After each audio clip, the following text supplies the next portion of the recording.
Okay, so good evening, everyone. Am I clearly audible and visible to you all?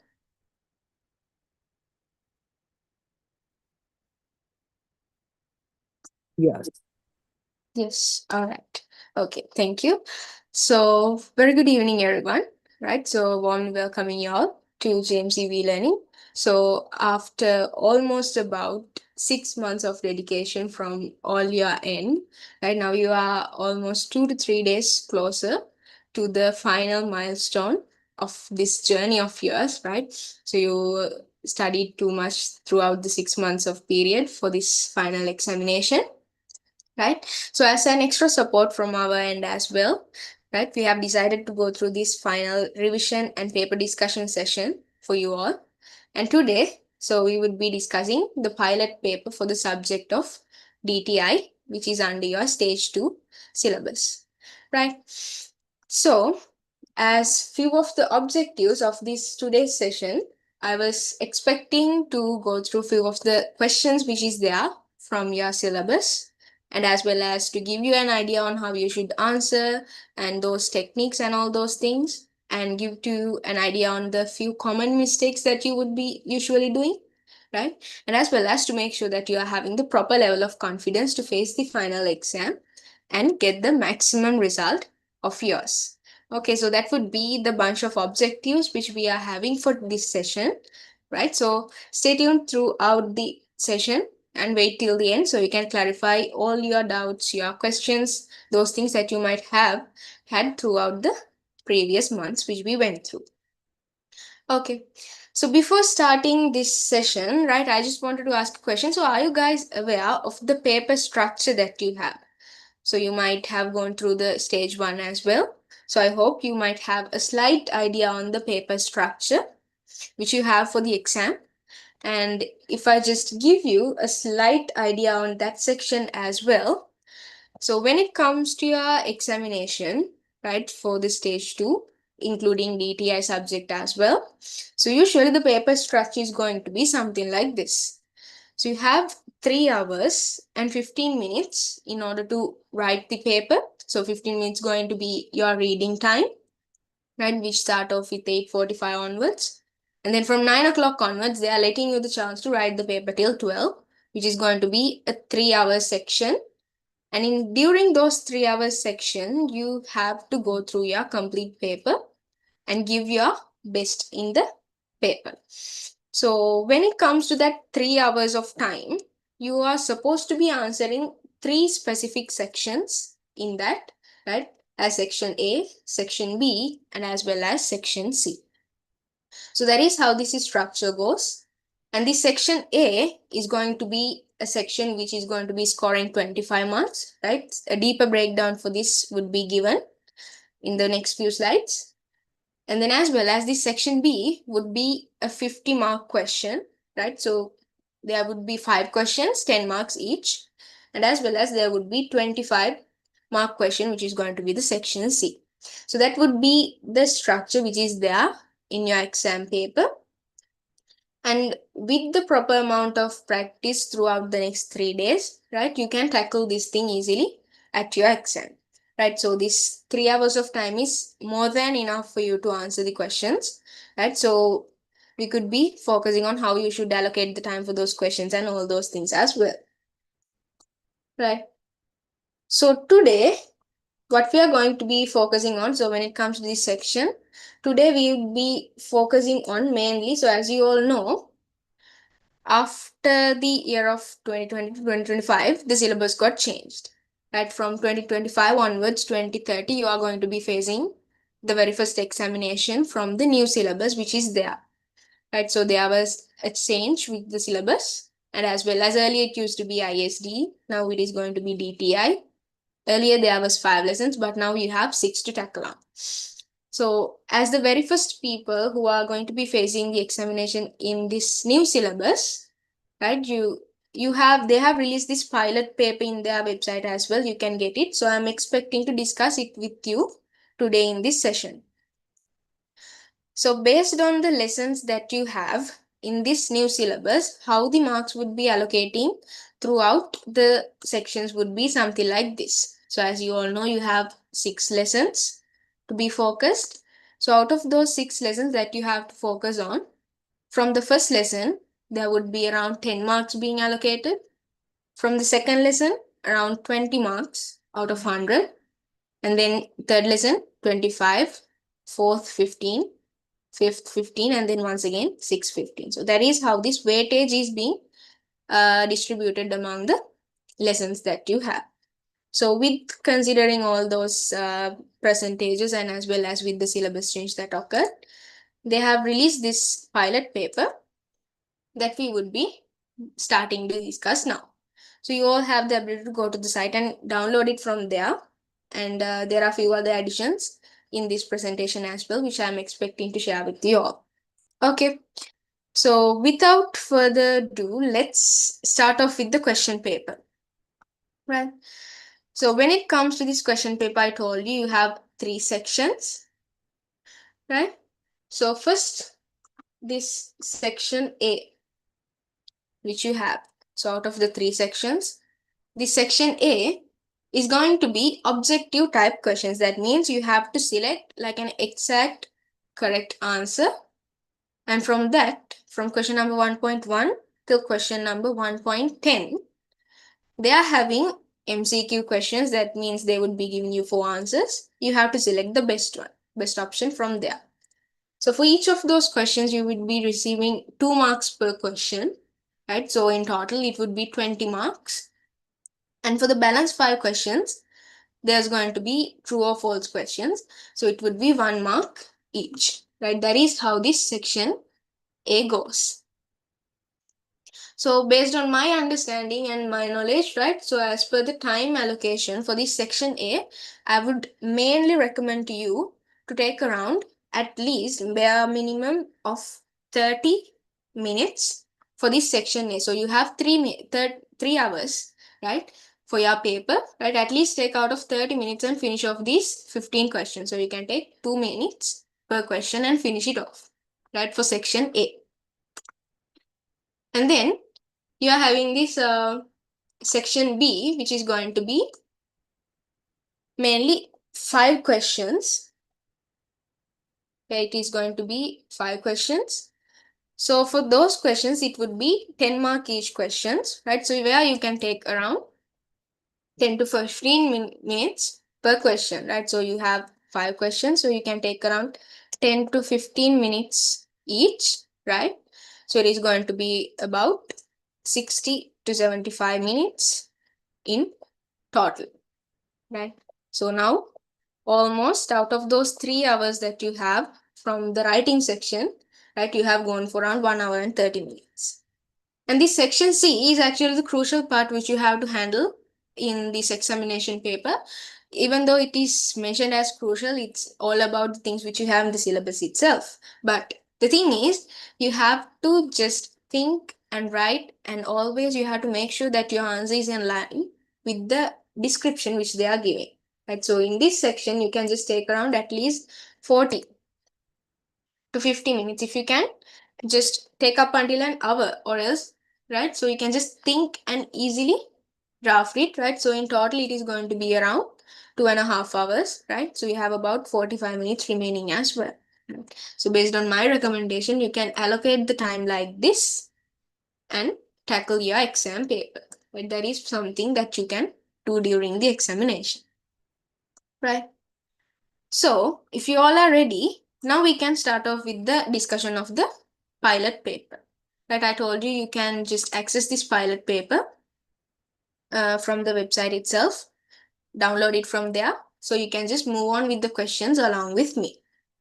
Right, so are you guys ready? Can you just let me know through the chat, all the people who are here? So shall we start off with the question paper? Okay.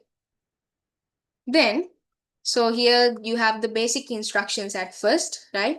So that means they are saying you have reading time of 15 minutes and then you have writing time of 3 hours, and it is going to be having 3 sections, so and so forth.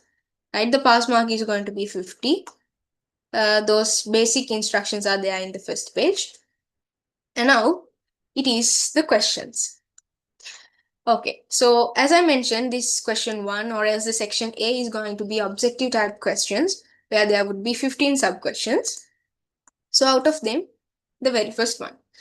So question 1, they are saying that select the most correct answer for question number 1.1 to 1.10 and write the number of selected answers in your answer booklet with the number assigned to your question.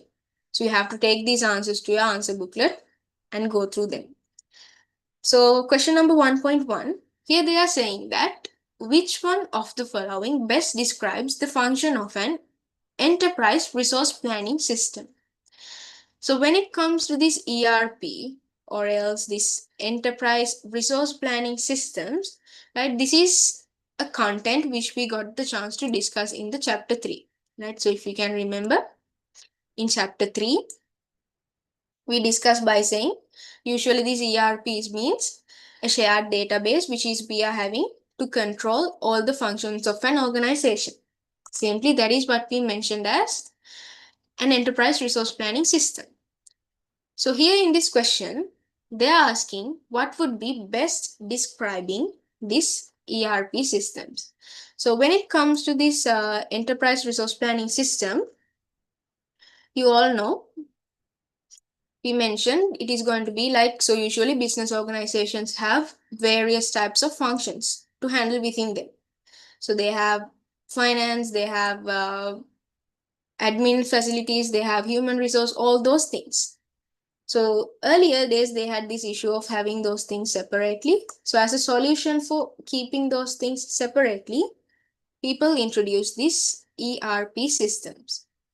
And when these ERP systems got introduced, these were got connected with each other. All these systems got integrated and it started to be helpful to do the business function. So that is what we mentioned as an ERP in simpler terms. So when it comes to this question, the very first answer they have given as file compression tool. So ERP, so we said that it is a integrated system, right? Or as it is a database. So we can't say that it is a file compression tool. So what we mention as a file compression tool is like we are going to be decreasing the capacity of a file. So it is not something that we use. So we can't take the option 1. So as the second option, they have given, right? It is a data backup utility, right? So it is mentioned as a database backup utility. So what do we mention as a database backup utility? So based on your understanding.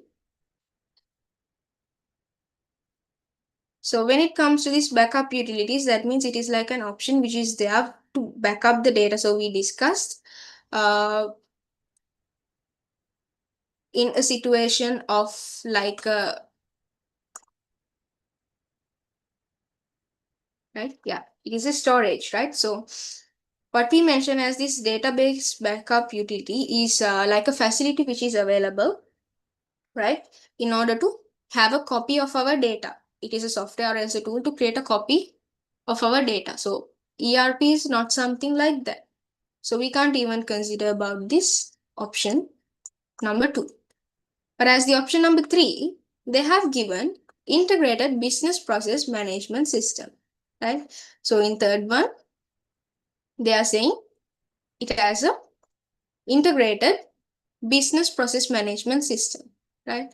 So as the definition we discussed there itself, right?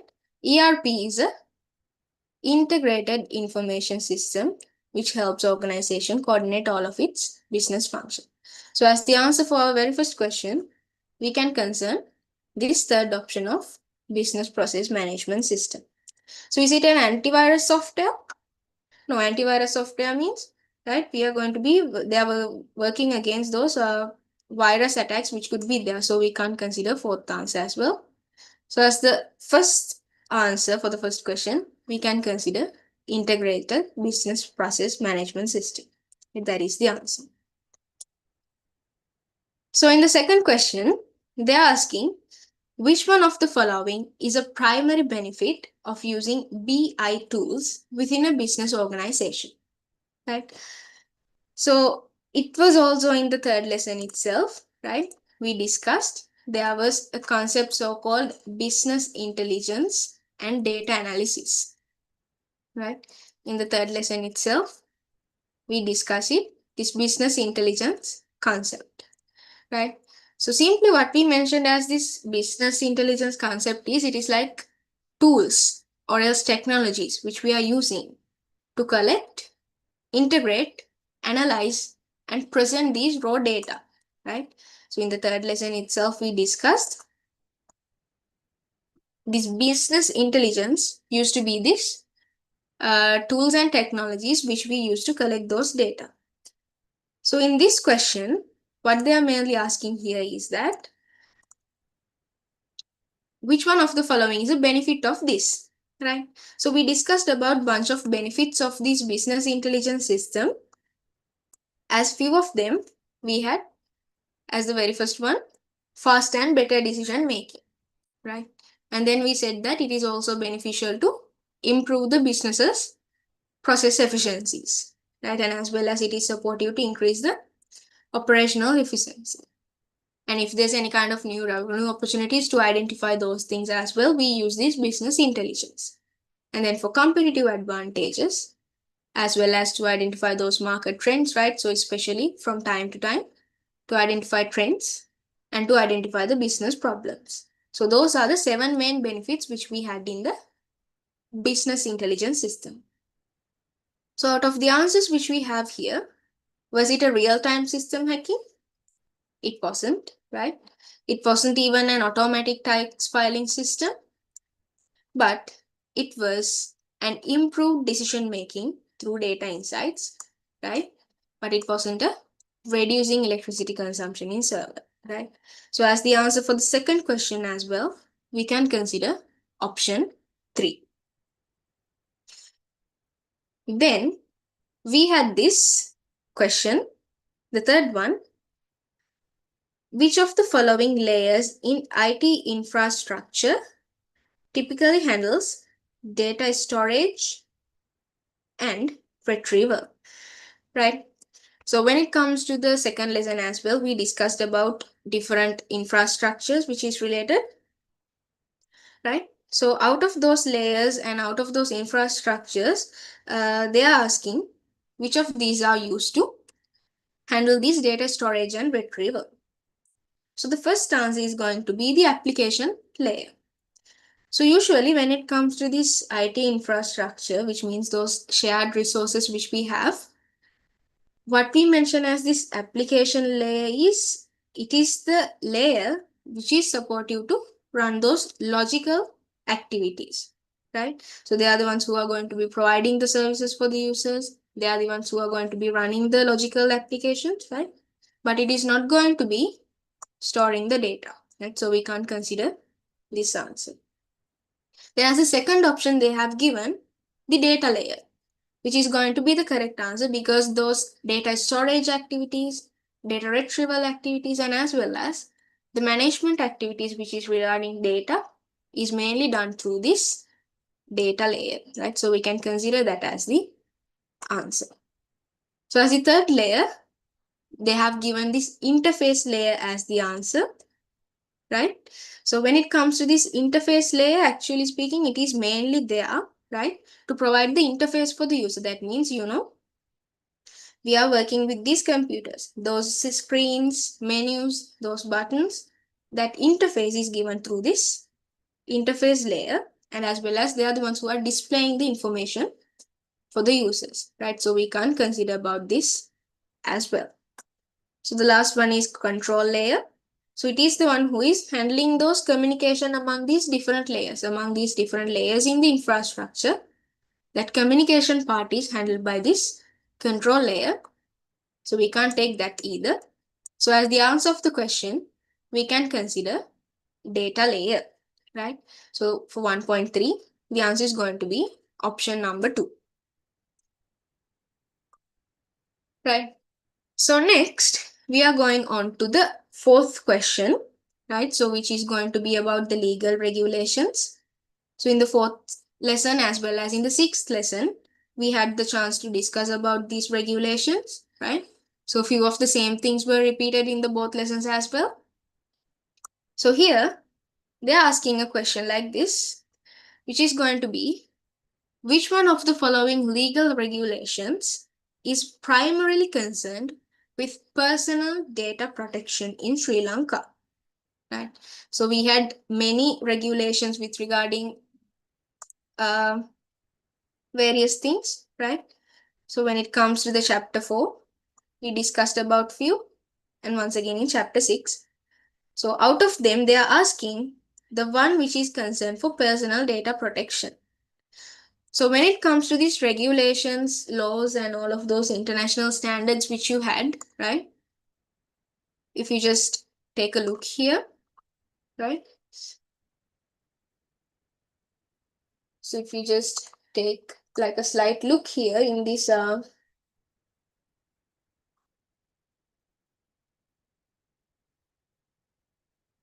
sixth lesson, right? You had Sri Lankan laws, you had different types of international standards, you had different types of implications, right? And then different types of uh, organizations, all those things, right? So you actually don't have to focus much on these values. So here as well, they have given Act number 19 of 2006, right? So you don't have to focus way much on those figures, because just by these very first few words, you can understand for which thing this act would be specifying for, right?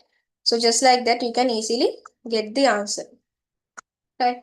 So in this question, it is about personal data protection. Answer 1 is about Electronic Transactions Act number 9, right? So just by the name itself, you can understand, right? So Electronic Transactions Act wouldn't be for the personal data protection. But when it comes to this Electronic Data Protection Act, it is going to be focusing on online transactions, right? And as well as for e-commerce facilities, right? So we can't consider about this. This is going to be for e-commerce as well as electronic records. Okay, so answer 1 is thrown away. Okay, then as the second one, we have this Personal Data Protection Act number 9 of 2022. Right, so when it just by the name itself, you can understand it is going to be the answer, Personal Data Protection Act. So through this thing, the data collection, data regulation, and storage, all those things which related to an individual's data is handled through this act. So the answer is going to be that. Then the third one is going to be this Computer Crimes Act. It is not even the answer, because this is going to be focusing on crimes such as hacking, right? And there's going to be unauthorized accesses, those types of crimes related to computing devices is handled here. Then as the fourth one, you have this Online Safety Act, right? So through this Online Safety Act, we were focusing on things like cyberbullying, and as well as we focused on, we said that Online Safety Commission, right? Online Safety Commission is established under this, and as well as those cyberbullying types of things are prevented through this act, right? So as the answer for the fourth question, you can consider option 2. Next up is the question number 5. So when it comes to this question number 5, they're asking about green computing, which is also a part of our 6th lesson. So in this question, they are asking, which one of the following is an example for green computing? Right? So they're asking which one of these would be an example for green computing. So if we just go through the answers, very first one is using high performance graphics card. So high performance graphic cards are going, so when it comes to this concept of green computing, we are going to be discussing on using these computerized facilities with the minimum level of impact for the environment. We are going to be using computers, IT resources, everything in an energy efficient manner, or else an environmental friendly manner. So at that situation, we are mainly focusing electricity, e-waste, right? Minimizing of paper usage, those things. And in this question, the very first answer is going to be the graphics card, right? So when we are using high performance graphics cards, the electricity consumption is going to be high, right? Which is not an example for green computing, right? So we can't take that. So the second answer is going to be keeping servers all night, right? So when servers are going to be running all night, or else it is going to be turned on in an unnecessary amount, right, there would be a higher waste of electricity, right? So through that, these energy costs are increasing, carbon emissions are increasing, right, which is going to be the exact opposite of green computing concept. So we can't consider that as well. As the third option, they have given virtualizing servers to reduce the hardware consumptions, right? So when we are going to be virtualize these servers, right? So when you're going to be virtualize these servers, right? So instead of having larger number of physical servers, right, we are going to be reducing the number of physical servers, and as well as we are going to be saving electricity. So with that, the heat generation would be reduced down, and as well as e-waste, the level of e-waste which would be there would also be dropped down, right? So it could be focusing on all the goals which we have for the concept of green computing. So we can consider that as the answer. Then the fourth one is printing documents multiple time. We can't say that printing document multiple time is an example, because it is going to be using more and more paper, ink, electricity, and all those things which are going to be harmful for the environment, right? So we can't consider this as an answer. So the answer for the fifth question would be option number 3, right? So is it clear up to the point? So just let me know through the chat, the people who are in the session, was it clear? The very first 5 questions, how we got those answers? At least just put a thumbs up. You have various ways which you can respond. Super clear. Okay, perfect. Then, as the sixth question. So in this sixth question, we are moving on to a section which we discussed in our fifth lesson. Right, so when it comes to our fifth lesson, right, we had this new addition for your syllabus, which is a section that includes about AI, right? So in the last time you didn't have this artificial intelligence section, but now, right, you are going to be having this teeny tiny section which is regarding AI, and in that you are discussing on these AI chatbots, large language models, these things, and how you are going to be doing this prompt engineering, right? So this sixth MCQ is about that. So here in the sixth question, they're asking which one of the following is most associated with prompt engineering, right? So you don't have to theoretically study this. So the only time where you are writing a prompt is when you are using AI, right? Simply in your terms, when you are going for ChatGPT, you are using prompts. So the answer is straight off going to be AI language models, right? You don't use it in blockchain because it is a distributed ledger system, right? So when you are going for optical fiber networks, you are not using prompts. You are not using this in mobile app testing either. So it is going to be option 2, AI language models. Right? That is the answer for the sixth question. Then it is the time for the seventh question. So in this one, they are asking, select the correct statement with reference to the firewall in modern enterprises, right? With reference to the role of firewalls in this modern enterprises. So first of all, what do we mention as this firewall? Right? So you might have heard this term. What is mentioned by a firewall? So simply speaking, what we mention as this firewall is, right, it is going to be a security system. Right? It is a security system, right? It could be a hardware or a software, which is going to be monitoring, and as well as this firewall would be controlling the incoming and outgoing network traffics. So at that situation, it would be protecting our computer or else our networks from all the unauthorized access. right? So, or else it's going to be saving our connections. It would be blocking the harmful attacks which could be occurring, right? It would be protecting ourselves from malware, hackers, those things, right? Those types of functions are done through this. So here they're asking the main function. So the very first answer is going to be it boosts internet speed. So just by using a firewall, it is not going to be increasing the internet speed because firewalls are focused on security, right? Firewalls focused on security. So we can't say that it is going to be boosting internet speed.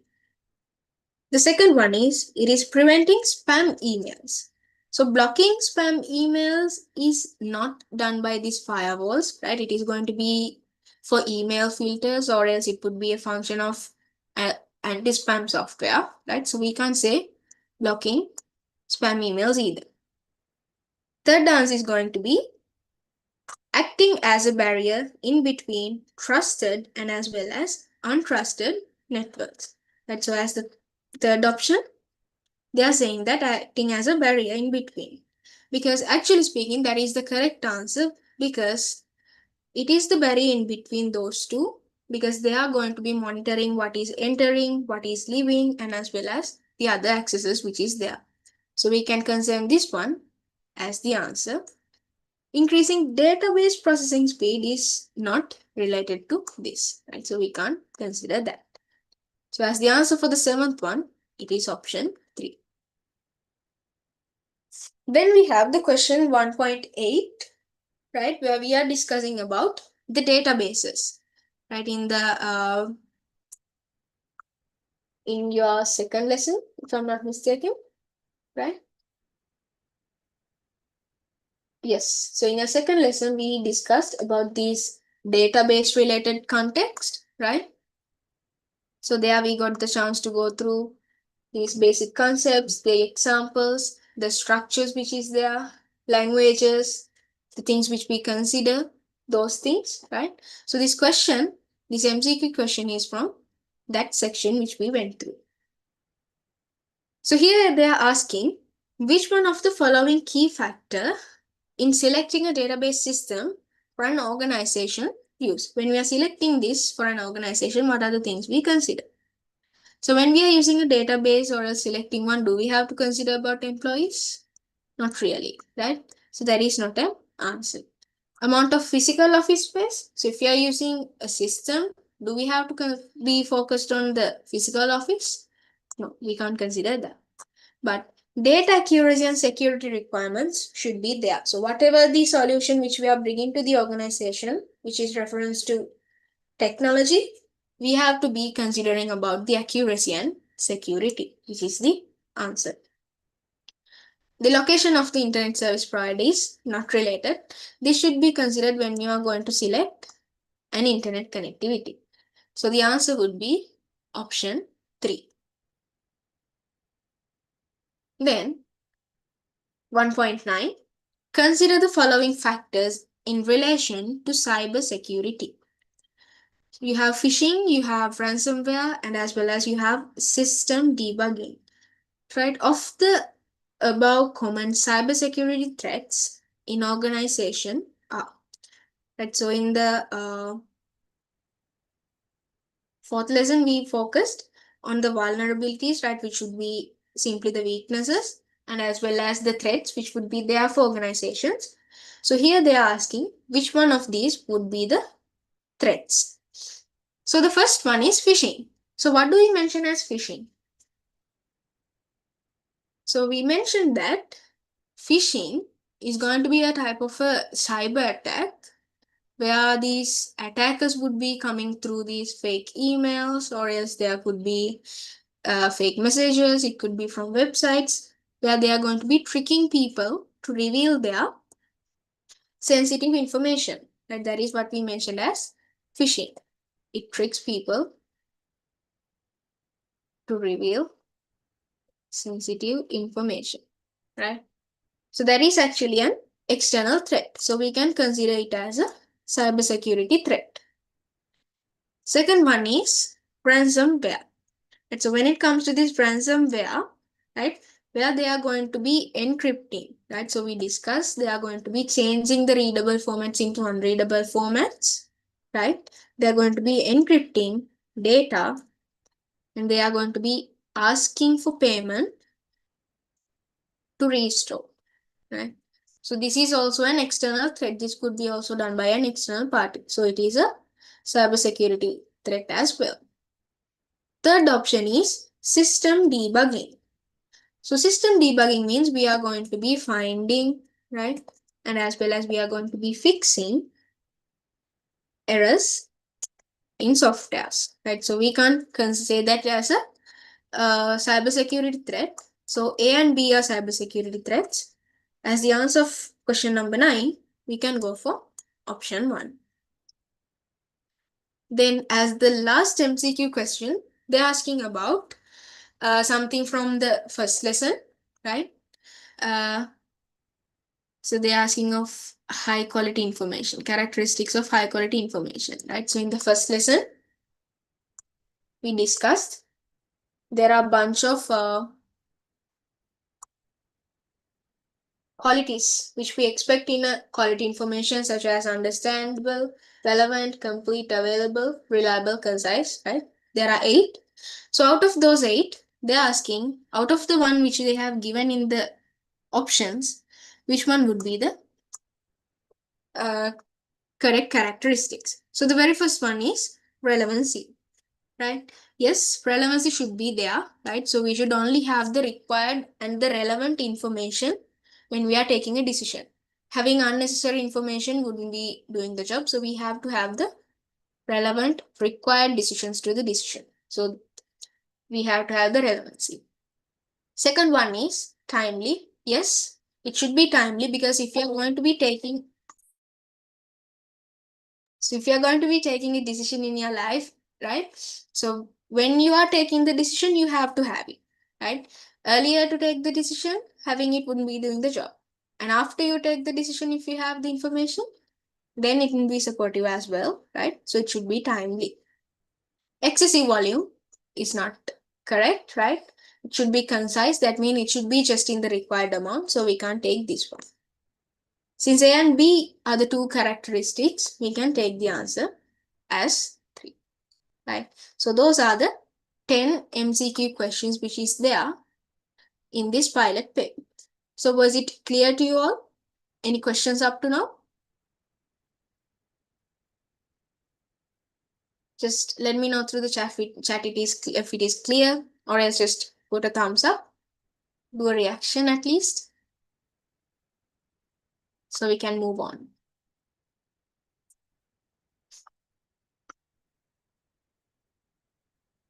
Yes. All right. Then we are going to be moving on to these true or false questions, right? The last 5 questions with these there in the section A, or else the very first question 1 which you have in the paper, right? So here in this part, where they are going to be having 1 mark each question, and they are going to be asking whether these things are true or false, right? So if you go through the instructions, state whether each of the could you please show the characteristics of high quality information? Yes. So as the characteristics of high quality information, right, we have these 8.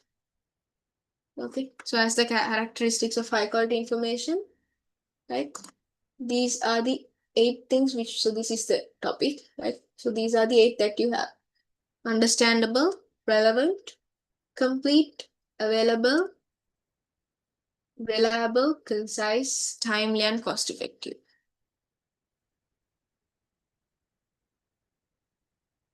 Right, those are the 8, right? Is it okay now? Right. Then back to the questions. So here we were going through this, whether each of the following questions are true or false. So first question is, the adoption of fintech can increase an organization's vulnerabilities to cybersecurity threats, requiring stronger data protection measures. Right, so we discussed about financial technology or else fintech, right, which was a cross-disciplinary, right? Uh, so out of that, they're asking whether it could be increasing the vulnerability. So the answer for that question is true, because the thing is, so when we are using this financial technology, we are going to be using digitalized technologies for our financial services as well. That means we are going to be using more digitalized networks. We are going to be more and more open to digital systems. And as a result of that, the risk of the cyber attacks such as hacking or else such as frauds, data breaches could be increasing, right? So stronger data protection methods are needed, right? So the 1.1 is going to be true. Then 1.12, blockchain and cryptocurrency are linked with each other. So under the emerging technology sections, which we had in the chapter 5, we discussed about blockchain, which was a distributed ledger technology that was there, while cryptocurrency was like a digitalized currency system which we had. Actually, those two are interconnected with each other, because for this cryptocurrency technology which is there, the ledger technology or else the recording section for the transactions regarding cryptos are done in this blockchain system, right? So because of that, these two are interconnected with each other, right? So that is going to be once again true as well. So under 1.13, they are asking, people are not a fundamental component of an information system, right? So we discussed when it comes to these information systems in the very first lesson, there were 6 components which we expected to have in a information system, right? They were hardware, software, people, procedures, data, and communication. Right? Those are the 6 fundamental components which we had. Right? Here it is mentioned the basic elements, right? The 6 elements. So those things were there. And out of those 6, people, they were a fundamental component. But here in this question, they are saying that it is not a fundamental, right? So we can say that this question is false, right? Then as the 1.14, we have personal information management, which is also from the first lesson. Here they are saying that this personal information management refers to tools that help individuals to store, manage, retrieve their personal information, right? It is true, because through this personal information management, what we mainly did is we used to control our calendars, we did handle our emails, right? We did handle our tasks, right?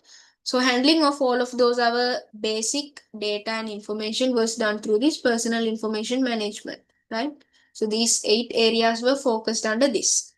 Okay, so we can say that this personal information management is the system and as well as the tool which is helpful to store and manage personal information, right? So this 1.14 is going to be true as well. So as the last question, you have international data protection regulations often required organization to appoint a data protection officer to oversee the compliance, right? So these international data protection regulations were studied, right? There we discussed a bunch of key provisions, right? So out of those key provisions, one of the provision which we had was this DPO officer, right? They're supposed to be someone which is appointed to oversee these activities, right? So we can say that this option is true as well, because always if we are going with these international regulations, there should be someone who is working in the local organization to oversee its compliance, right? So option for question 1.5, it is going to be true, right? So with that, we are coming to the end of section A. So is it okay with you all? So have you answered all the questions by now? Right, so that is going to be the end of section A. Okay. Right. So if it is clear with you all, just give me a quick thumbs up and confirm that it is clear to you all. Yes. Right. Okay. Nice. Then we are moving on to the section B. Right. So now it's time to move on to the section B. Right. So I mentioned the section B is going to be a compulsory five compulsory questions which you have to answer, where they would be providing 10 marks each. For each of these questions, they would be giving 10 marks. And these are five compulsory questions that you should answer. Right. So with this new addition that is there for your syllabus, right, there could be new questions which are being included as well. Right. So in this paper, you can see which is going to be different from the previous ones. You have few new questions being tested here, right? But just don't worry, everything was there in the syllabus, right? You have to go back through the notes, the recordings, the tunes which you have, right? If you have any kind of questions or doubts, feel free to reach out, right? So you can clarify those things together, right? And tackle this exam. Okay, right.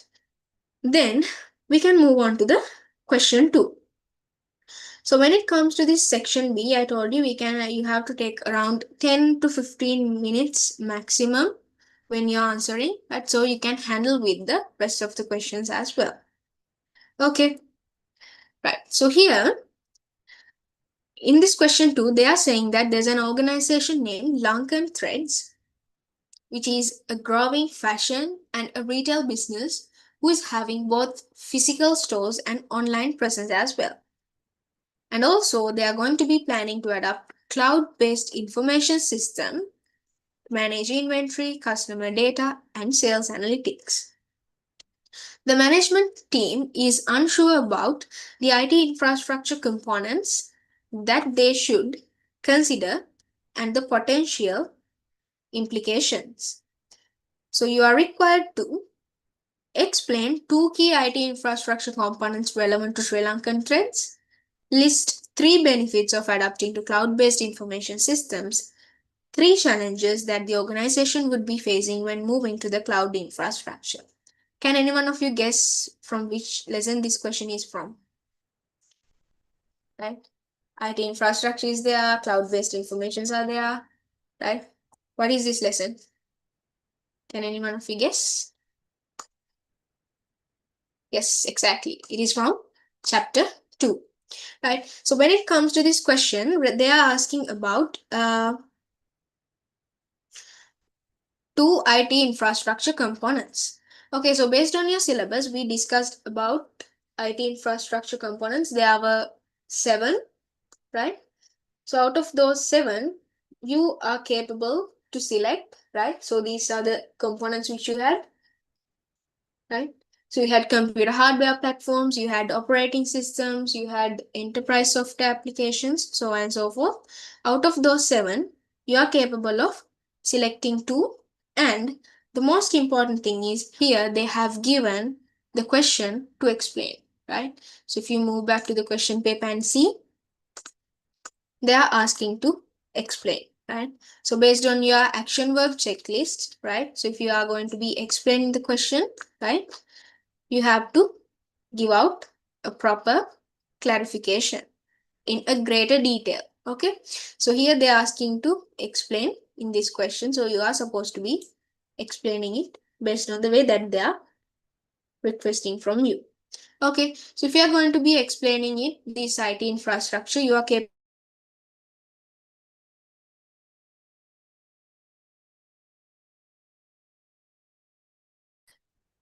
6 to 7 of components which we have, and then you can, right, build up a few logical answers for it. Okay, so here as the answers you can take, let's think that you have chosen this networking and telecommunication infrastructure, right? Then you can say that it is going to be the backbone which is going to be connecting the nodes, right? And then it would be ensuring the connectivity. Those types of facts could be listed down, because since they're asking for 2 options, the mark allocation would be 1 for this one one for the explanation, one for here and one for explanation, right? So just like that, you can list down two of these, right? So that is the part A.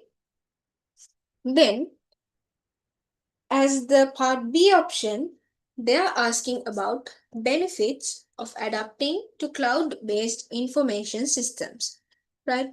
They're asking benefits of going for cloud-based systems. So when it comes to these cloud-based information systems, right, we said that we are going to be moving our local data into a virtual system and storing those things and retrieving it in there itself. And those benefits which was related to these cloud computing and cloud-based information systems, we discussed it under three different aspects. Can any of you name those three aspects for me?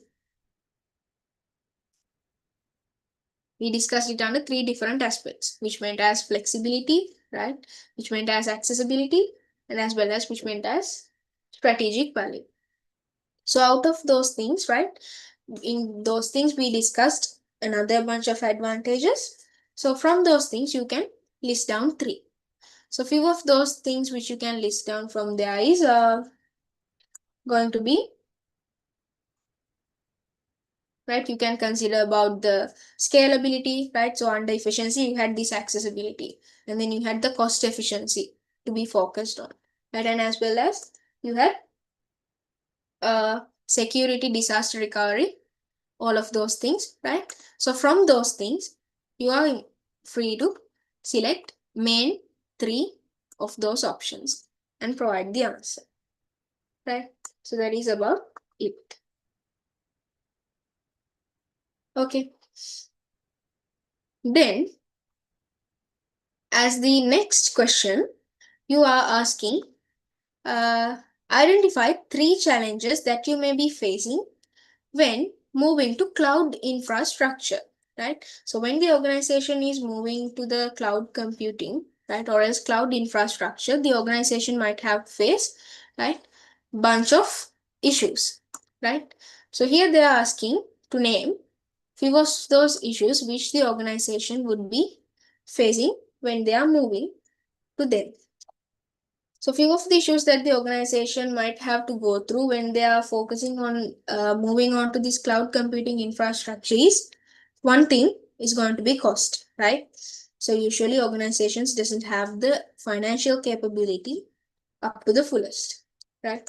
And as well as there could be issues with regarding the security, right? And there could be other hidden costs after you implement the system. Two of the answers which is there going to be that.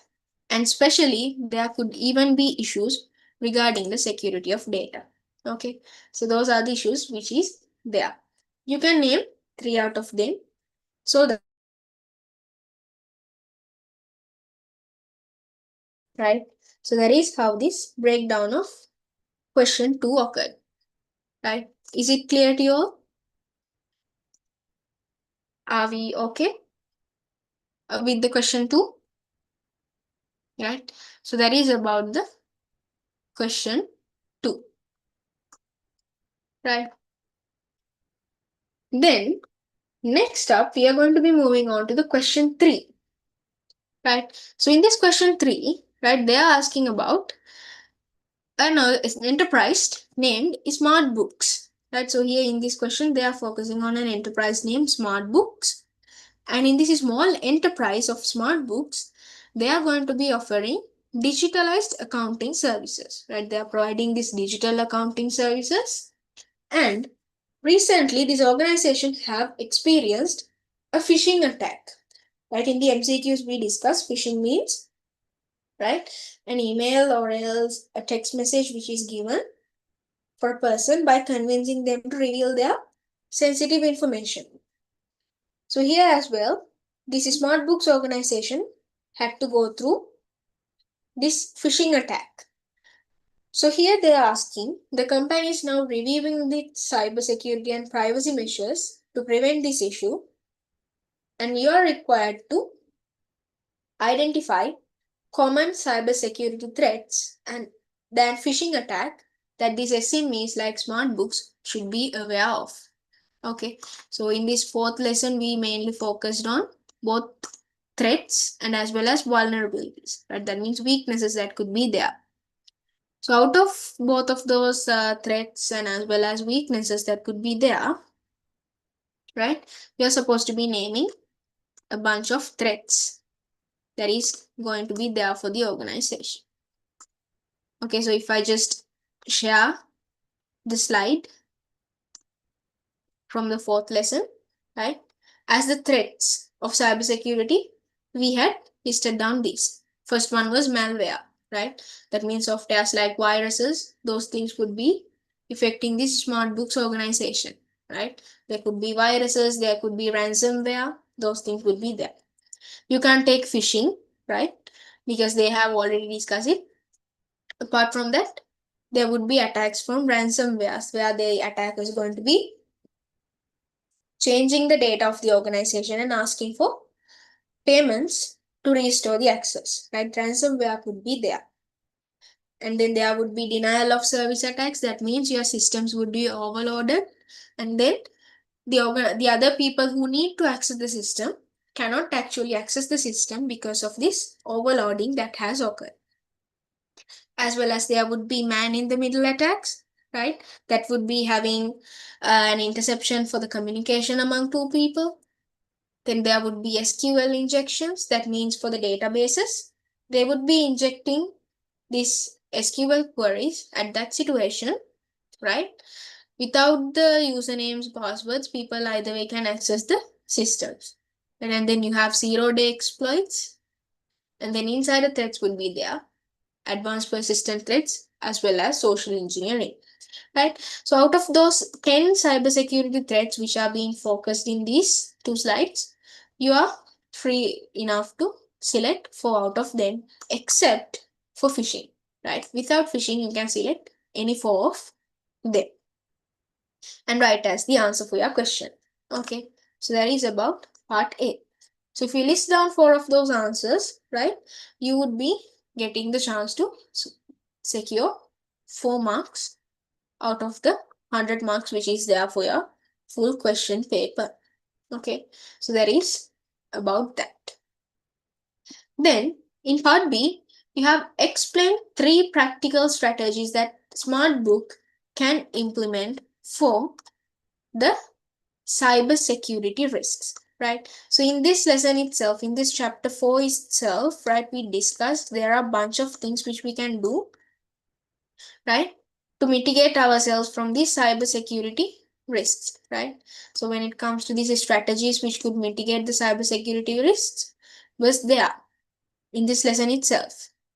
And the discussion regarding this mitigation, we did under technical controls, right? And then when we did it under the administrative controls, as well as we went under physical controls, right? So here they are asking 3 practical strategies.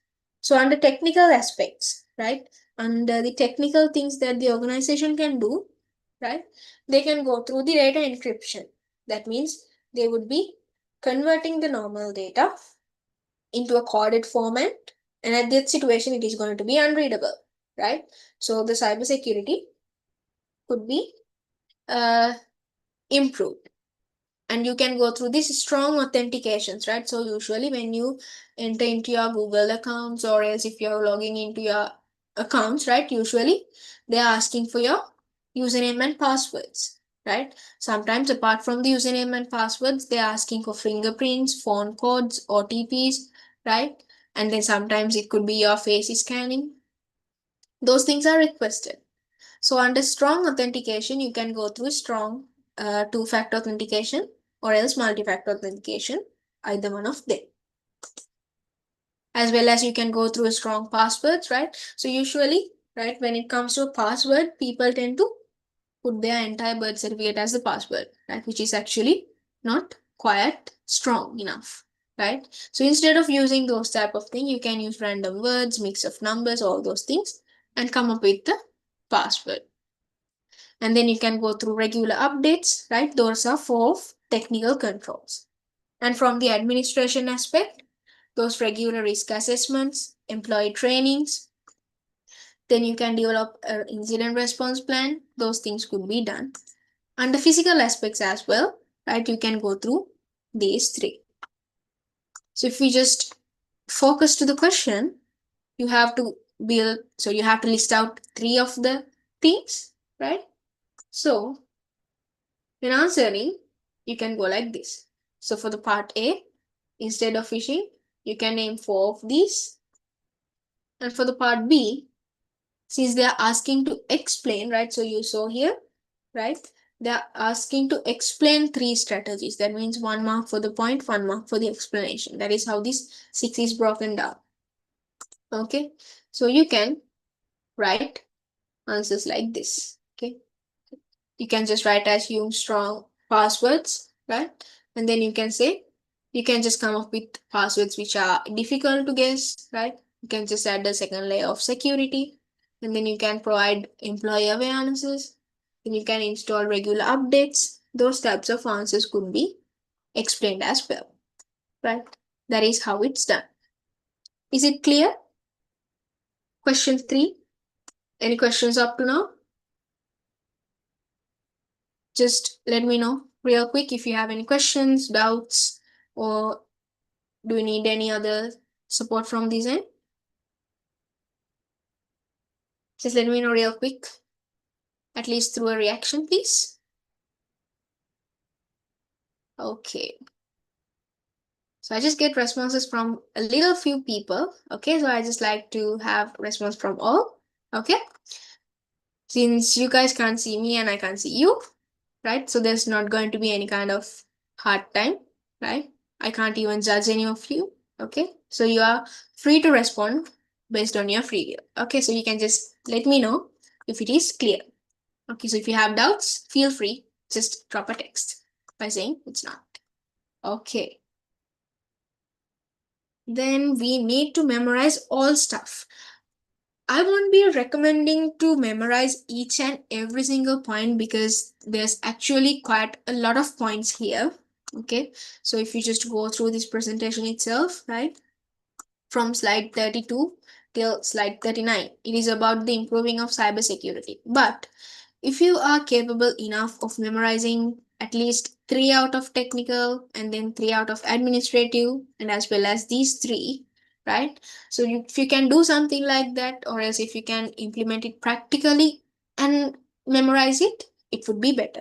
Okay, you don't have to go memorize each and every single thing. Actually, you can't do that as well, right? You can't just print out everything to your head, but you can memorize as much as you can.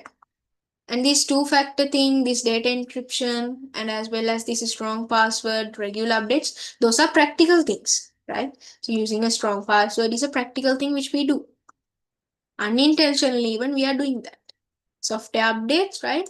Even intentionally, unintentionally, we get these updates. This authentication part, intentionally or unintentionally, we are doing this, right? So that itself, through your practical experiences, you know about these three, right? So you can memorize them through those type of easy techniques, right? So I hope I answered your question.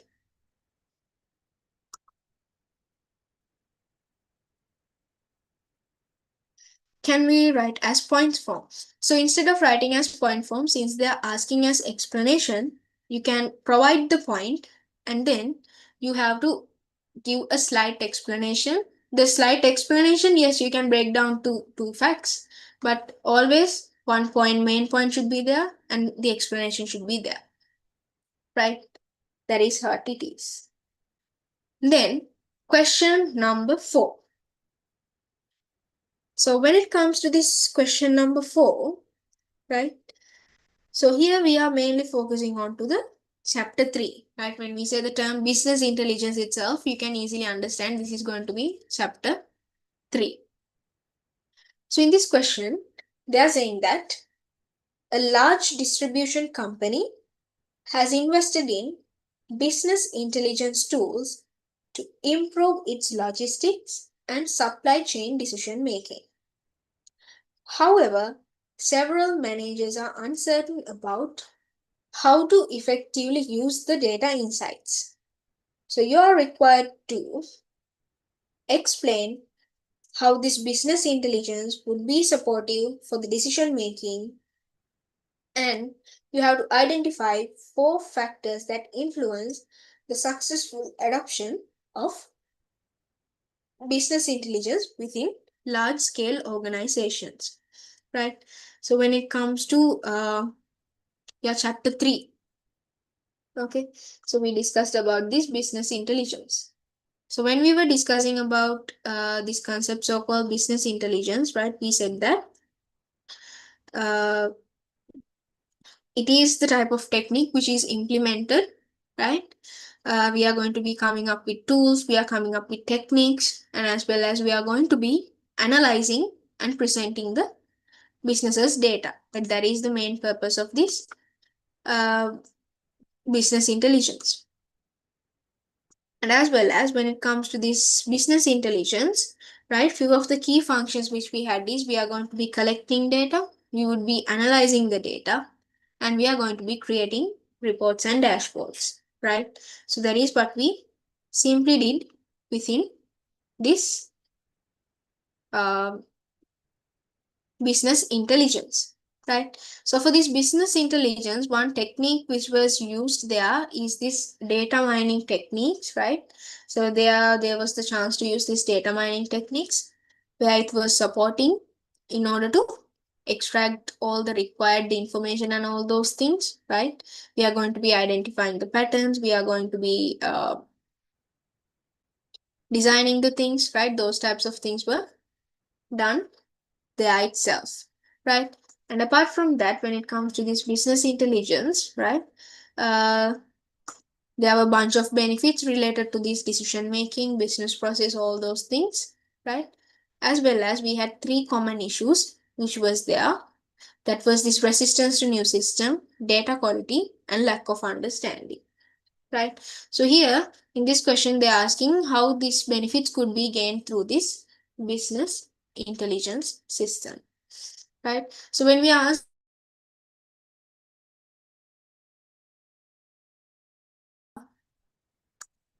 how we can provide the support to take this business intelligence system, the very first one is through the data visualization and as well as through dashboards, right?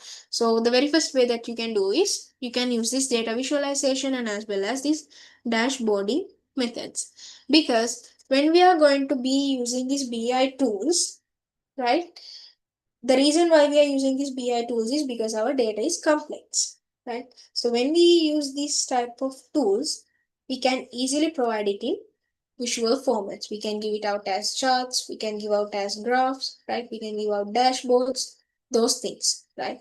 So through that, it is going to be helpful for the people to identify all of those trends and patterns, right? So just think and let me know, right? So if you are going to be receiving 2 bulks of data, right, which would be the easier way for you, right? Receiving it as like a huge table or else receiving it as a nice graph or something, right? Just think and let me know. So is it easier in the form of a huge data table or else is it easier for you in a proper format like a chart or a graph? Yes, exactly. It is going to be easier in a format of a chart or else a graph, right? Because it is helpful for you to identify the pattern, right? So that is one way we can use this BI systems uh, to improve the organization's decision making. The second way that we can use it is for this real-time analytics. In the sense, right, there are some situations where business organizations have to take decisions real quick. They have to respond in real time, right? So at that situation, there could be changes in supply, there could be customer demand changes, those type of things, right? So through this real-time analytics, since they are going to be providing these up-to-date insights, right, you can easily respond to those things. That would be improving decision making as well. Apart from that, to take the trends and to forecast the analysis, right? So because usually the market is fluctuating every single day. So when the markets are fluctuating, right, to predict the future demands, to predict the sales trends, we can use these BI tools, right? So those are few of the ways that you can take. Then it is asking for factors that could be influencing the adoption. There would be this organizational culture, right? And the quality of your data, as well as from the training and user support. You can list down 4 out of these 3 as the answer for the B part. So is the question number 4 is clear to you all? Is question 4 okay? Just let me know real quick through the chat, through thumbs ups, through reactions, whatever. Yes, it is clear. Right. Then we are moving on to the question number 5.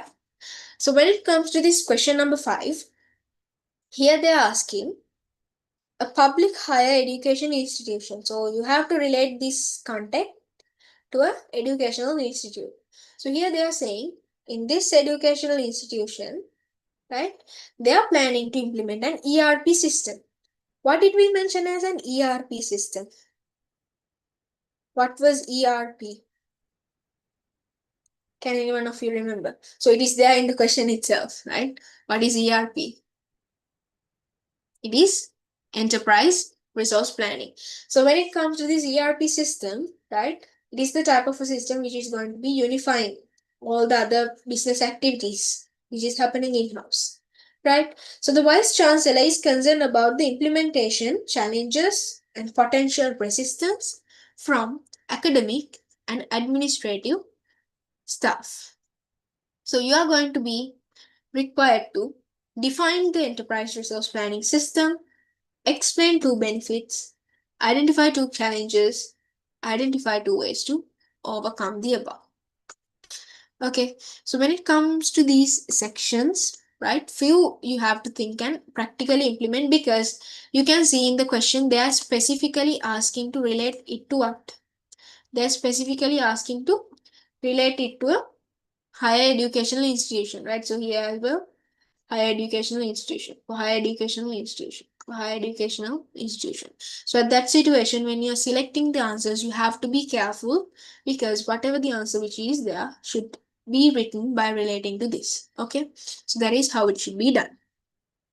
So before moving to the question, if we just have a quick recap on ERPs. Okay, so what we mentioned as an ERP is an integrated information system. So usually within a business organization, what are the departments that we usually have within a business?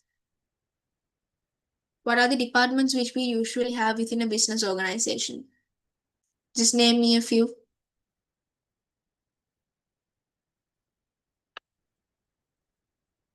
Yes, we are going to be having finance, right? We are going to be having production. We would be having marketing. We would be having operations. We would be having HR. Okay, so we have various number of systems or various functions of departments in an organization. Through these ERP systems, we are going to be collecting or integrating all of these into one single database. The data of all those things would be collected to one single location. At that situation, it is helpful for planning, and it is helpful for management, it is helpful for the finances and all those things. So before these ERP systems were introduced, right? So before these were introduced, right, for business organizations, there were separate databases for separate functions. And through that thing, it was difficult to share those information. As an example of that problem, when a customer was placing an order, the sales department could not determine whether it is requested product was available in the inventory or not. As a result, customers had delays and all those things to be faced. Okay, so that was the problem. So these are few of the ERP softwares which we can see, right? This is the software. The one who is providing the software is mentioned this side. And then we had the advantages and those things. So as the very first question, what they are asking is define the enterprise resource planning system. So if we just go for the definition of this enterprise resource planning system,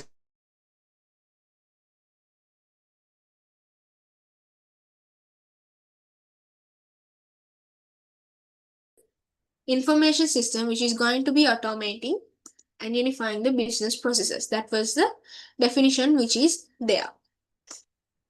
And as a second question, two benefits of ERP system for the higher educational institution. So you have many benefits discussed. So out of those benefits, you have to relate two of them to this higher educational institution.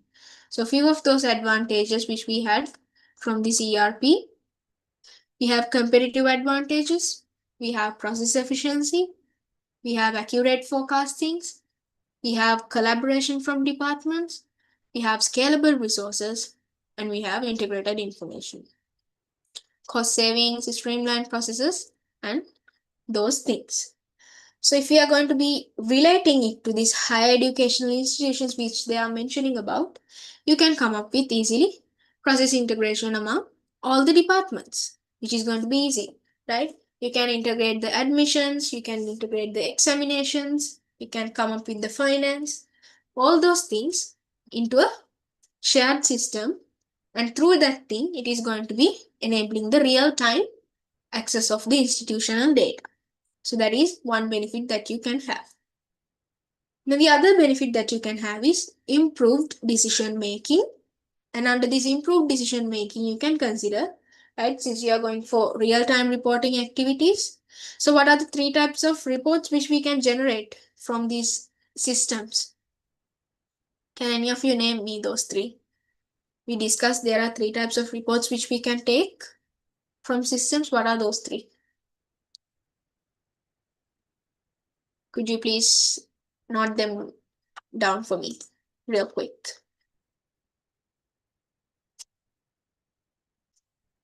We discussed about three types of reports, which is there in an information system, right? ERP also a part of those things, right? What are those reports which we can take?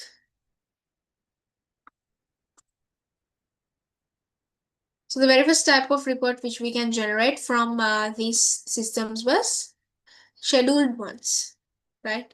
We can take periodic or else scheduled reports, which is the first one. And the second one, we can take ad hoc or else exception reports, right? So we can take exception reports, and the other one was the real-time reporting part, right? So through these ERP systems, you can go with the real-time reporting section. At that situation, just by the title, right? These resource allocations, tracking of the performances, reducing the manual work, reducing the duplications, paperwork, those things could be handled easily. Okay, that is the answer. So under the C part, what they were asking about is they were requesting about common challenges that could be there from these ERPs, and as well as two ways that you could overcome. Okay, so you have to list out two challenges, and as well as you have to give them solutions for that. So when we are implementing this integration of the system, or else when we are going through these enterprise resource planning systems, right, few of the challenges that could be there is the resistance of the users, right? So not all the users of an organization would be happy about the ERP system.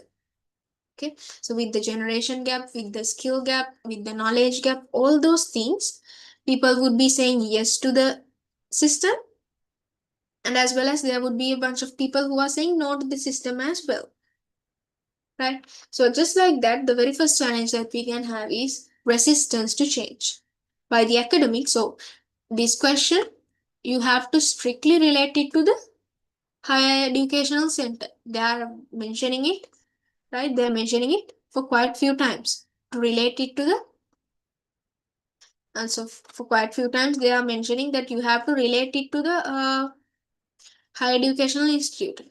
So at that point, you have to make sure that you are relating the answer for the educational institution.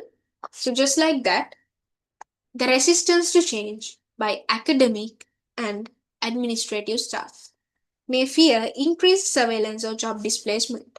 So they are going to be fearing whether they're with this ERP systems, there could be like job displacement occurring, or else they are fearing that there would be closer monitoring and observations of their work. Okay, so because of that, it could be a challenge.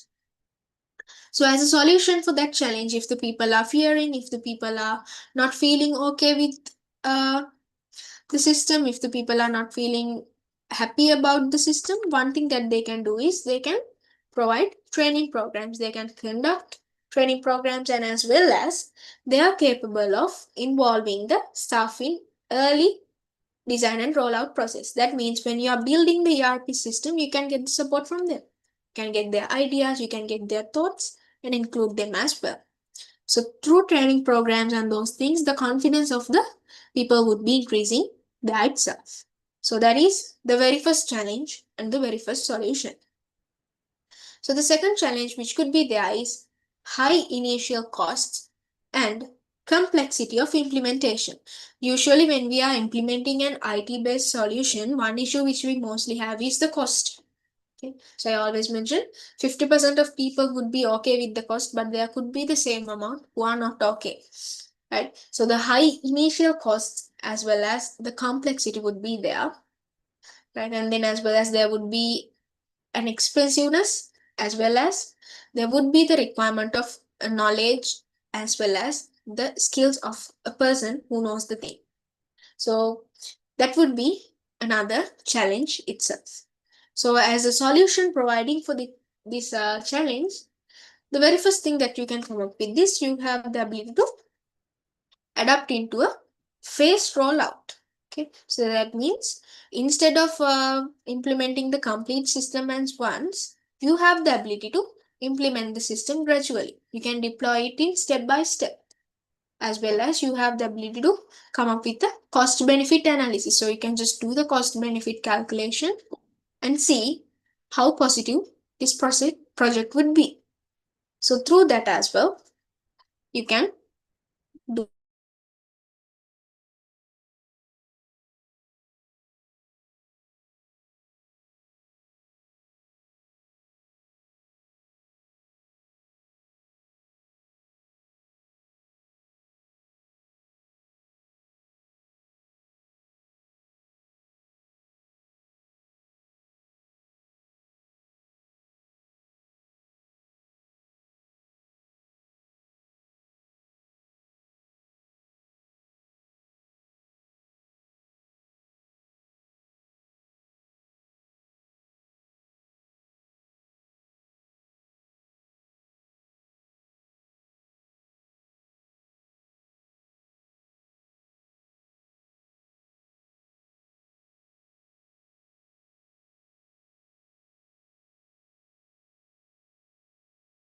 Okay, apologies about that. There was a slight issue on my end. Okay, we can move back with the question. So now my screen is visible to you all, right?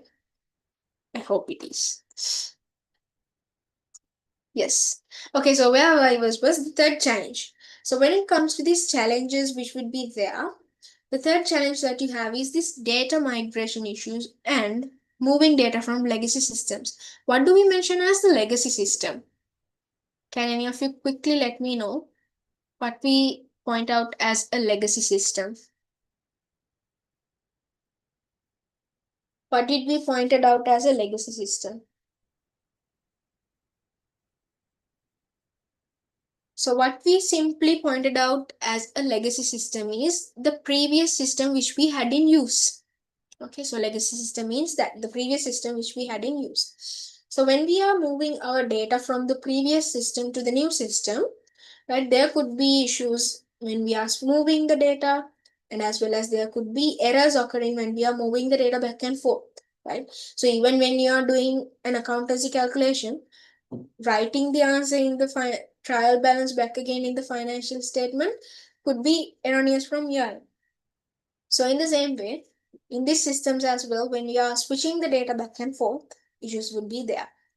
So for that thing, as solution, what you can do is if there's going to be errors when you are migrating the data, what you can do is you can come up with a detailed audit, right? So what you mentioned as an audit is we are going through the data which is there, right? And then we are going to be checking the erroneous points, the mistakes that is there and correcting them. So you can perform a detailed data audit, and as well as you can test the data during migration phase itself to identify the errors that could be there, as well as you have to keep a backup of the historical data as well. So there is a solution for that. So as the fourth challenge, you have poor user adoption without adequate training. Right. So the next one would be, since the users doesn't have the training and all those things, right, they would be underutilizing the system. That means the system wouldn't be using with the maximum level, and as well as users wouldn't be adapting to the system, right. In that context, you can provide them help desks. That means people who they can reach out to obtain the help and understanding, and as well as the ones who have the knowledge and understanding can provide continuous supports, and then they can have feedback loops. Those solutions could be brought to the discussion. Okay, so that is about the question number 6. Sorry, question number 5. Is it clear to you all? Just let me know real quick. Is question 5 is okay to go? I have 1 thumbs up. What about the rest? Okay, 2, 3. I have 4 responses. We have 21 people in this session. Just respond. Okay, 4, 3. Yes. Yes. Okay. Nice. Thank you so much for the responses. Right. Then, the question 6, which is going to be the last area of focus in the section B. So here in this question, it is going to be something like Parcel Go, which is going to be a logistics company and a delivery company, is piloting an AI-powered chatbot. So in which lesson we had about these chatbots? Where did we discuss about chatbots? What is the lesson? We went through the chatbots. This is actually, this AI part is a new addition for your syllabus. Yes, in the chapter 5, right? So in the 5th lesson, we had these chatbot systems, right? So this Parcel Go, which is a logistic and a delivery company, is piloting an AI-powered chatbot to manage customer queries such as package tracking, delivery changes, and complaints. The team is also learning how to effectively design prompts for more accurate AI responses. You are required to state 2 advantages and 2 disadvantages of using an AI powered chatbot, define the concept of prompt engineering, 2 ways how prompt engineering can improve the performance of a chatbot. So, when it comes to these advantages and disadvantages of using an AI powered chatbot, right? So, I just want you all to think and let me know. So what we mention as an AI powered chatbot, simply you can think of something like GPT-4, which is ChatGPT, right? Which is considered as a large language model as well. So just think and let me know what are the advantages that you have when you're using AI. Because this is not theoretically implicated in the book, right? So this, if you go through, even if you go through the study text as well, you don't have advantages and disadvantages of chatbots, right? But this is being tested. So just practically think and let me know what are the advantages that you can get by using AI. Easy to get information. Yes, we can reduce our time. Okay. Available into 24/7 hours. What else? Supports the decision making. Exactly. We can simplify and understand information. Yes, we don't really have to waste our brain energy by thinking. So those are the advantages which is there. Okay, so you can simply state or list down 2 of those things. Okay, so apart from that, you can also go with advantages like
And also you are capable to go with different advantages like operational cost reduction. It is going to be a speedy option as well. Apart from that, it is going to be providing the support in different languages. Right? So you don't have to prompt just in one language and get the responses. You can get the responses from many languages. Okay, so that is also an advantage. Then what are the disadvantages when you use too much of artificial intelligence, when you are relying on AI way too much? What are the disadvantages that you would have?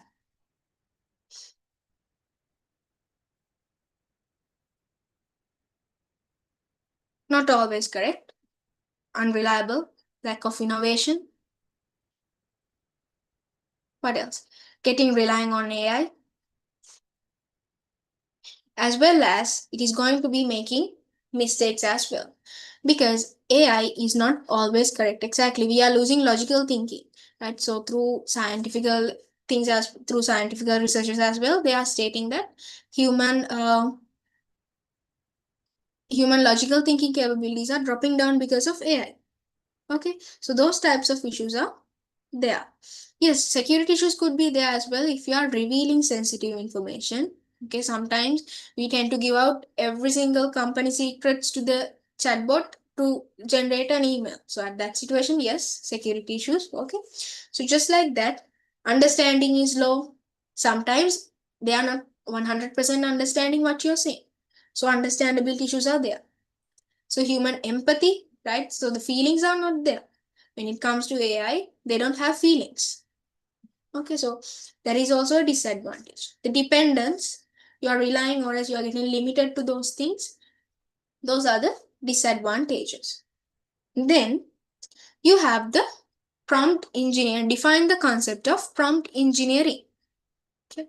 So simply speaking, the text which you type out, so just practically memorize or just take ChatGPT into your head and think. The text you type on ChatGPT if you want to generate something is known as a prompt. But what we mention as prompt engineering is we are going to be crafting it. So just think that you want to generate a full description on, uh, let's say, fruits. Okay, so instead of writing the prompt as generate a description on fruits, you can define the inputs, generate a full explanatory description on fruits which are exotic to Sri Lanka, fruits which we could see in other countries, fruits which are just unique to Sri Lanka, just like that. You're going to be crafting the input. You're going to be intentionally, you are going to be designing it. Prompt engineering means that you are intentionally designing the output uh, by giving a proper input. Okay, so that is one thing. So that is what we mention as prompt engineering. Under section C, they're asking, explain two ways how prompt engineering can improve the performance of a chatbot. So I mentioned prompt engineering means giving a proper input. So when you give a proper input to the chatbot, what are the advantages that you have? When a proper input is given to the chatbot, right? What are the advantages that you have? How it is going to be improving the performance? So how it is going to be improving the performance would be something like this. So prompt engineering, right? So when you are going to be giving it as a proper descriptive sentence, the accuracy and as well as the relevancy of the output that you get is going to be high. Because when you have a proper, well-structured prompt, it is going to be helpful for the chatbot to understand, right? So they can easily understand your intention. So when they can understand your intention more and more clearly, they would be giving you out useful responses. And when they provide those useful responses, right? So the vagueness and as well as the redundancy, as well as the genericness which is there in your answer would be changed. So one thing is improving the accuracy and the relevancy. Second part is going to be enhancing task specific response. So if you want to get the description about a specific industry, you can easily make it task specific. So that situation it could be tailoring the response for the context itself. Okay, that is also another way. right? So that is the end of question number 6, or else the end of section B. Is it clear to you all? Up to the point? Is it okay with everybody? Just let me know real quick through thumbs up, through the chat. Is there any questions or any answers that you need?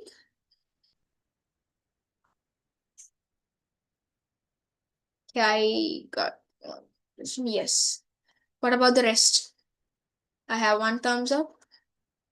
Others? Okay. All right. Then, okay, I have 2, 3. Okay. So that is the end of the section B. And now we are moving on to the last point, which is going to be the section C. And as well as this section C is going to be the part which you have to focus and you have to allocate more time on. I told you you have to at least take around 40 to 50 minutes, right? So just take as much as time you can and answer this section, because it is straight off 25 marks. And as well as this is going to be a combination of mostly chapter 3, 4, 5. Okay, sometimes few from chapter 2 as well. But this is a combination of the entire syllabus. And as well as most of the marks, which is going to be 1/4 of your paper, is allocated to this section. Okay, so it is better to allocate more time, think properly, and as well as structure the answers properly, because everything is in the syllabus. Only few questions are out of the syllabus. Those things you can practically think and write, and those things which you can practically think and write, if you can easily answer them properly, that means you are straight off going for a prize. Right? So to get an A pass, to score above 75 marks, you have the stuff in the syllabus itself. Okay, so just quickly discuss about the question 7 as well.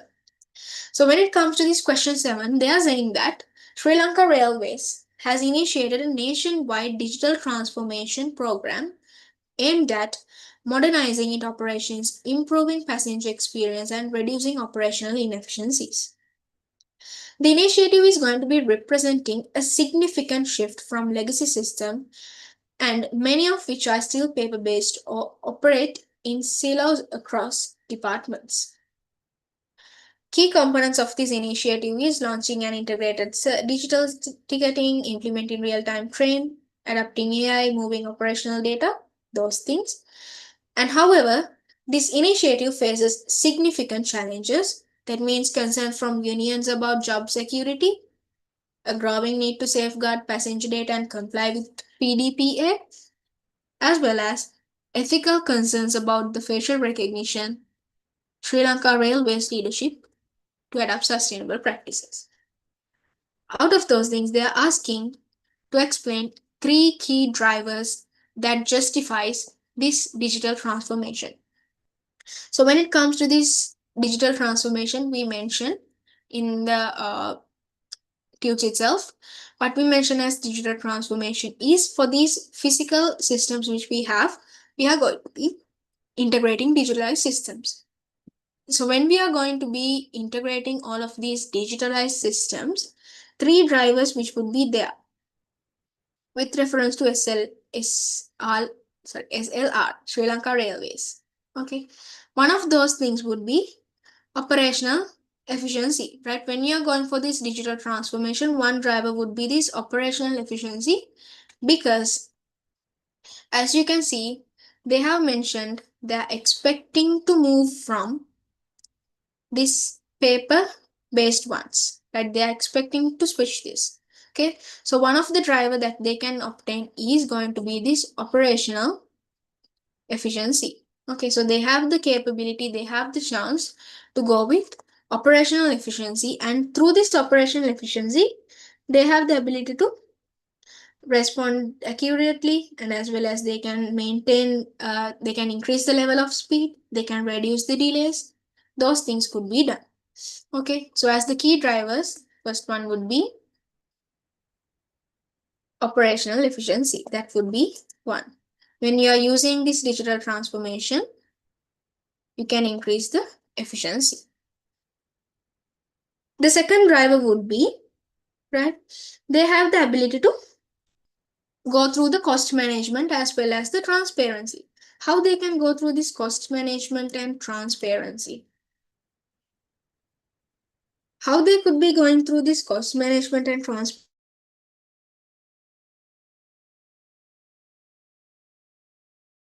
financial controls. So when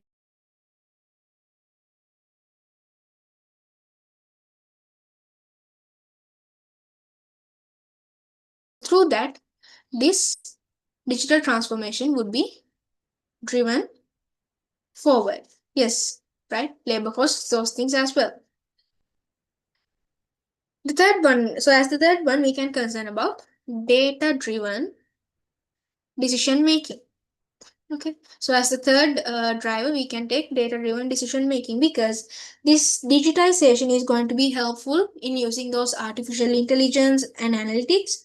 Through those things, they can optimize the activity.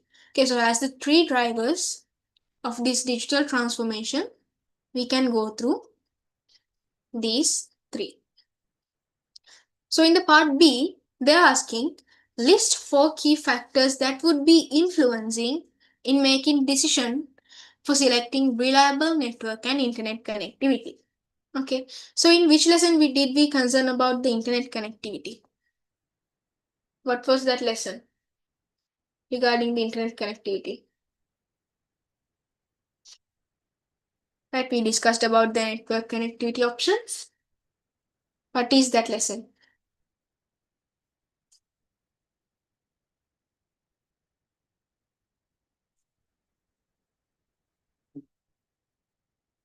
Yes, in the second lesson.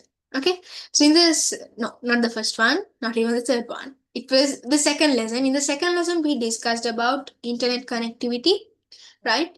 So we discussed about the wired connections or else the broadband options, right? Which was PSTN, ADSL, ISDN. And also we went through these wireless connections. And there we mentioned when we are choosing or else when we are selecting an internet service provider, we are concerning bunch of factors, right? So usually when you purchase any kind of a network connectivity, what are the things that you generally concern? So when you want to come up with a data package, it could be for your phone, for your work, for your entertainment, whatever it is. What do you usually concern?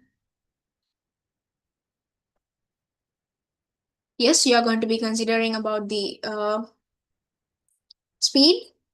What else do you usually concern? You do concern about the cost, right? You do concern about whether, yes, the availability. You are going to be considering about not the quality, but you are going to be going for the availability. Okay. You are going for business or residential, right? You are going to be going for the reliability. You would be going for the terms in the contract, those things. So out of that list, you can come up with 4 factors for this. So if you are going to be relating to the railways, you can say cost, you can say speed, then you can say terms of contract, and as well as you can just say cost, speed, those things, and as well as the availability. Okay, so those are the 4 factors considered when deciding a reliable network.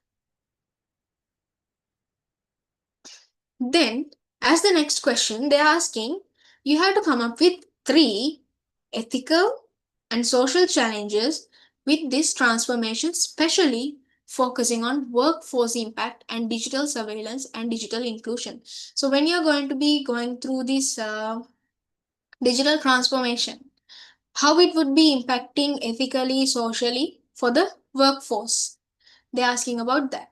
So how it would be affecting the workforce is one way is job displacement. Okay, so recently there was a huge discussion as soon as the strike of artificial intelligence, most of the jobs got replaced by AI. Right, so with this digital transformation, job displacements could be there. Okay, that is one issue. The second one would be digital surveillance. There would be people, there would be the organization who is going to be closely checking, monitoring the activities of the people. That could also be an issue, as well as mainly digital divide would also be there. What did we mention as digital divide? What did we mention as digital divide? Can anyone of you remember?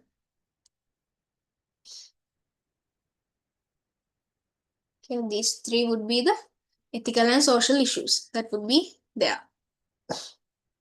Okay, so if you just focus on the digital divide, right, that is a gap in between who has the access and who doesn't have the access to the digital systems. Okay, so those gaps would be there as well. And as the D part, they are saying three green computing strategies that can implement to support the sustainability.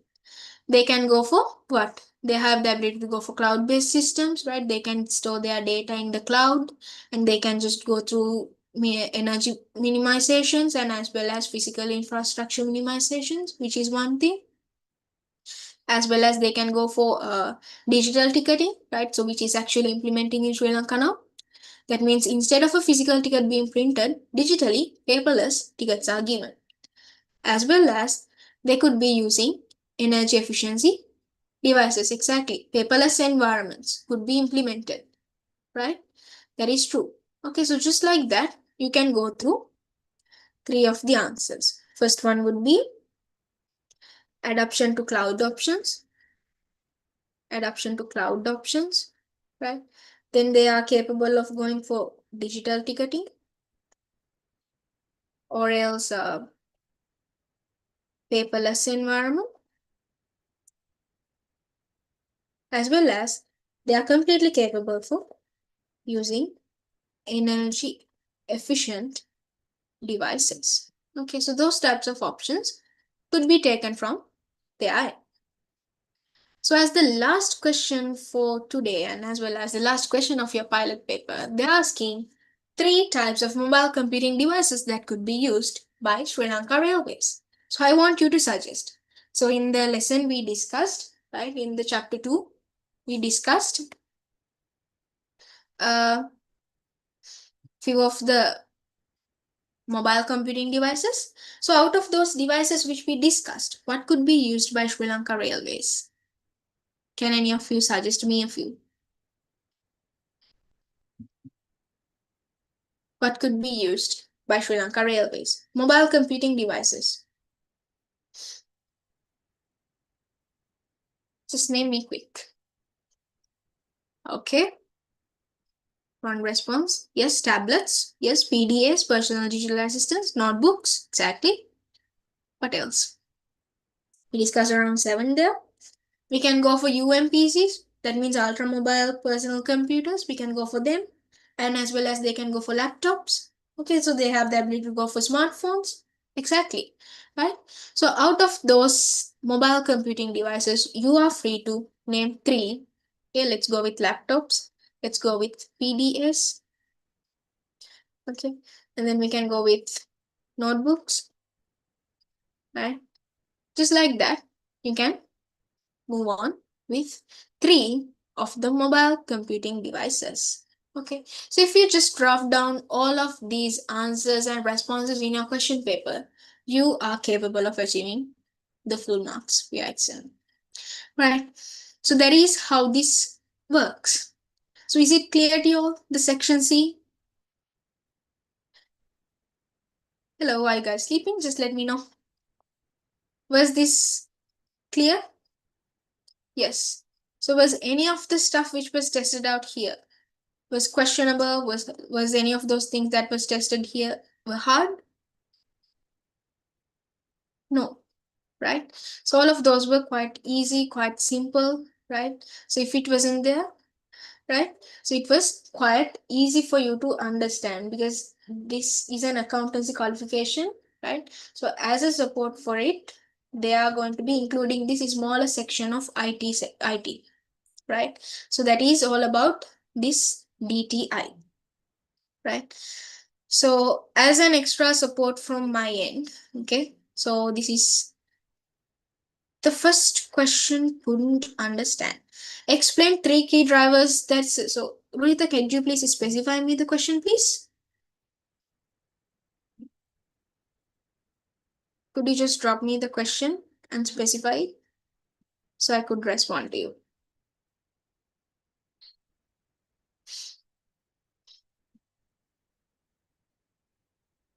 The key drivers one. Okay, so when it comes to this key drivers questions, right? So I hope you can remember what we mentioned as this. Yes. So this. Okay. So here in this question, what they're asking is, so for the Sri Lankan railways, they are saying that they are using this digital transformation. That means they are going to be implementing digitalized devices.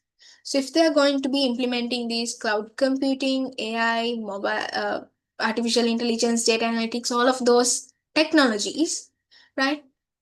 They are asking in how this could be improving the business's activity. That means key reasons that would be there, that would be making sure that this is necessary, right? Three reasons that is going to be given if by mentioning that this digital transformation is important, right? Three reasons why this is important. Okay, in simple terms, three reasons why digital transformation is important to SLR. So simply that is what they're asking here, right? So three reasons. One is for operational efficiency, right? The another reason is for cost management activities, right? The third reason is for to take decisions which is data driven. Now is it clear, Rohita?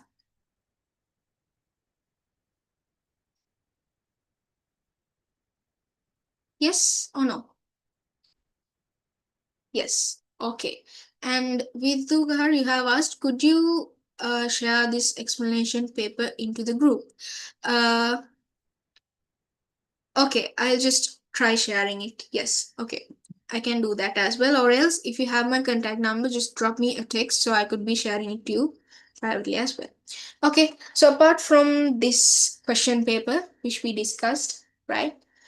Okay. So apart from this question paper, which we discussed as an external and additional support for you, right?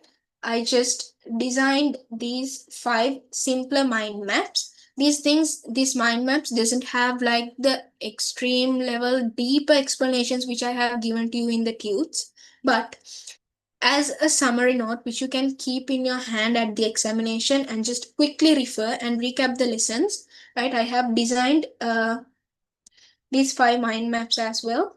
Okay, so we learning people, it would be shared through the platform. Okay, and for the other people who are in the physical classes, I would be sharing it via the drive link. Okay, so as an external support for you, I have designed this, right? So you can just take a print out of it and keep it in your hand, right? And as soon as when you go for the exam, you can just go through it and recap from the content from top to bottom for your eyes, right? Is it clear? Is it clear to you all? Yes. Okay, right. So you can keep these five mind maps in your hand, right? For that purpose. And as well as, okay. So with that notice, so I hope you don't have any other questions, right? So with that notice, I'm expecting to conclude the today's session, right? If you have any questions, if you have any doubts, just feel free to reach out, okay?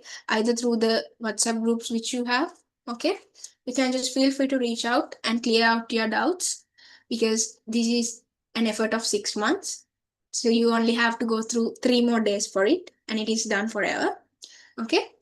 So I would like to wish you all the very best for your exam. Just continue this hard work, this discipline, this determination that you had throughout the 6 months for the balance 3 days as well. Right? So I would like to wish you all the fullest confidence, clarity, and everything. Just have the trust in what you have studied. Right? Just have the trust in everything. Go for the exam. Make sure to stay calm and do the examination. I would like to wish you all the best. Right. So there's a question by saying, can you give some areas which we should target? Targetive areas I could be mentioning mainly for the fourth chapter, for the cybersecurity area, right? Because, and as well as the new sections which they have added, especially for the artificial intelligence area, for those BPO sections, right? And as well as I would like to suggest the legal regulations, because those are the new additions, as well as those are the things which used to be tested earlier as well, right? So as target areas, I could mention them. Okay. So apart from that, the rest would be tested in the balanced way. Okay. So if it is all clear with you all, I would be winding up the session. Wish you all the very best after you get a good result in the examination, right? Make sure to reach out to us as well, right? Thank you so much for joining. Good night. Have a great day.